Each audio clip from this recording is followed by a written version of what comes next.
I've had a couple of requests to talk about what I eat. Um, I'm not totally looking forward to it because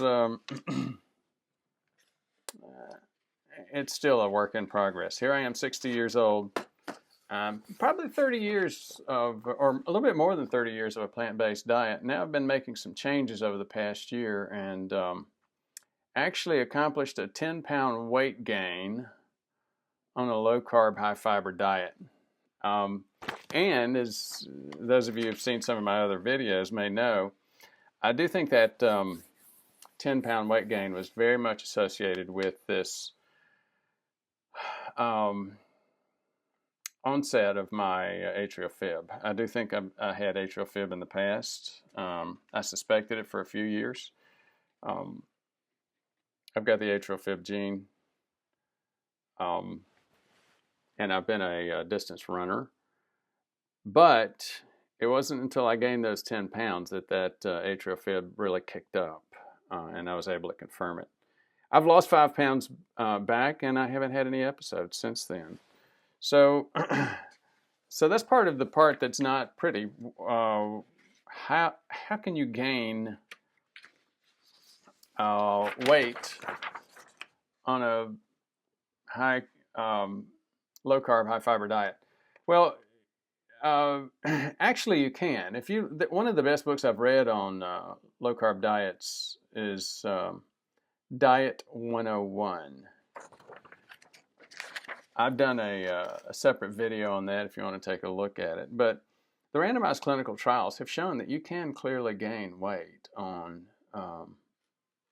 if you get enough calories on a low carb diet.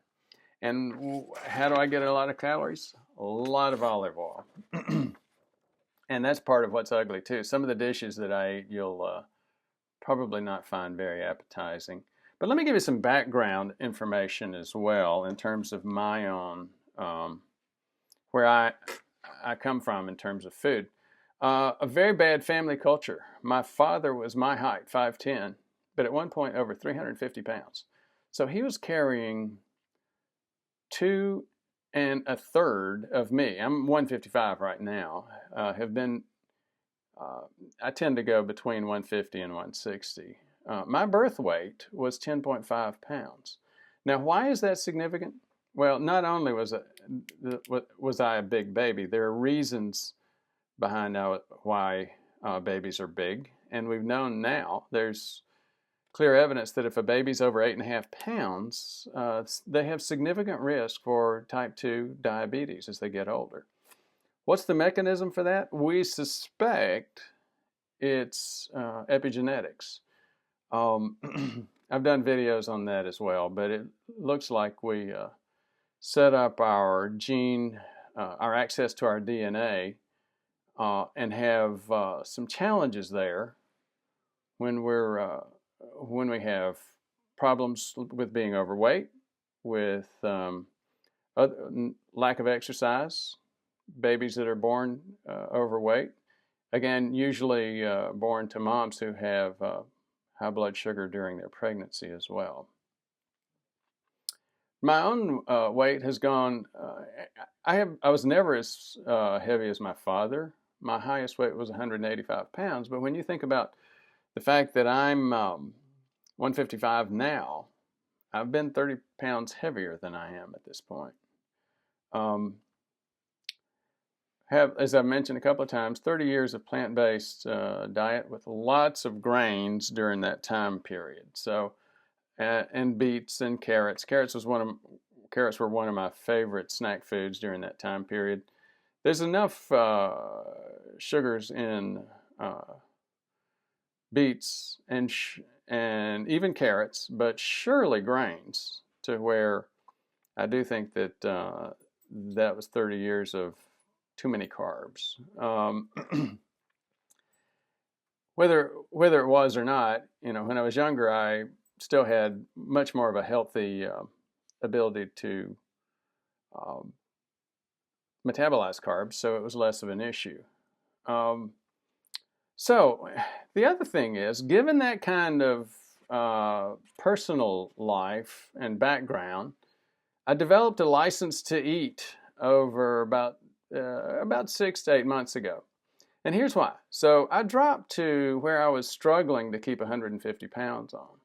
How did I do that? Well, I added low carb to an intermittent fasting. I'd been doing a 6-1 intermittent fasting, 6 days of regular food, one day of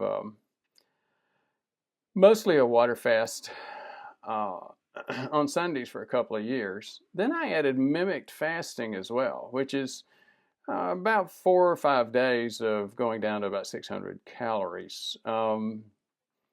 Again, other videos on that. Prolon is the most well-known diet product out there for that. And then when I developed my insulin resistance, again, more like 9 months ago, I started with metformin. So I had a couple of hypoglycemic episodes, and those are unpleasant at best. When I had a couple of them when I woke up in the morning. I woke up with blood sugar of about 60. It would ruin the rest of the day.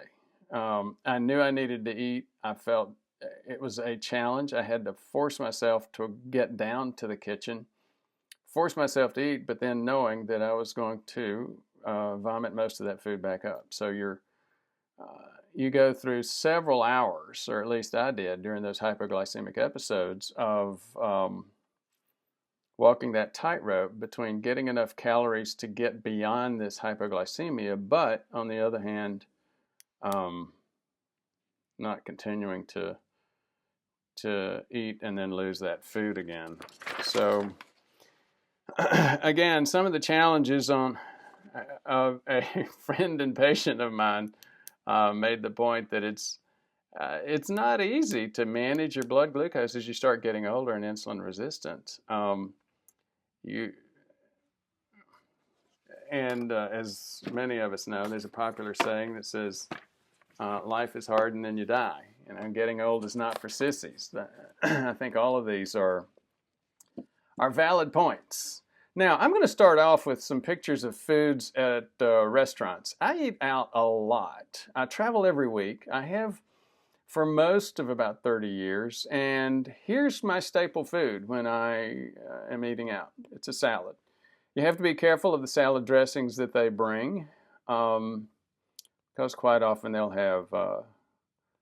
usually have soy or corn oil in them, and quite often they even have corn syrup in them. Here's another thing to watch in terms of foods. So I will often get an egg white omelet. Not a lot of carbs in that, but they almost always bring things like toast. This was a side order of mac and cheese. I can't eat those, don't eat those. And actually, those are not really that much of a temptation for me anymore. I have family members who love mac and cheese, so I'll get that and give it to them.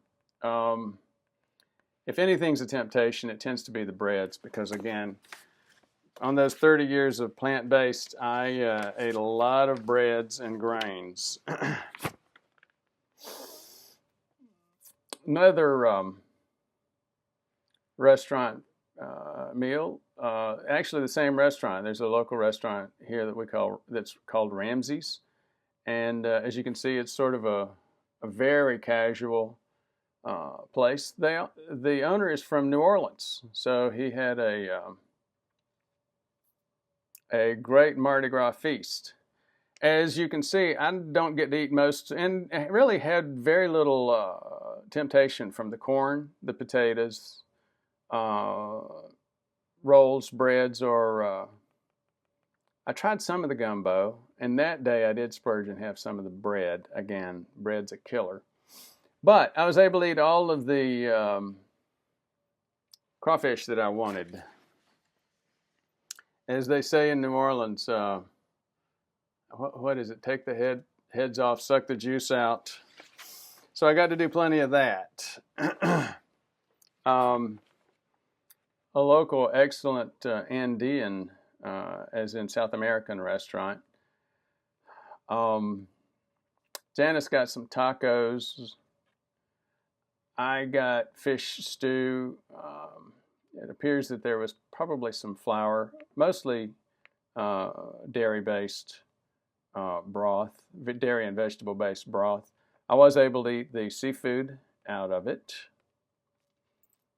Again, as you see, obviously, clearly not able to eat the chips. As you see, eating in restaurants is an exercise in what you can't eat.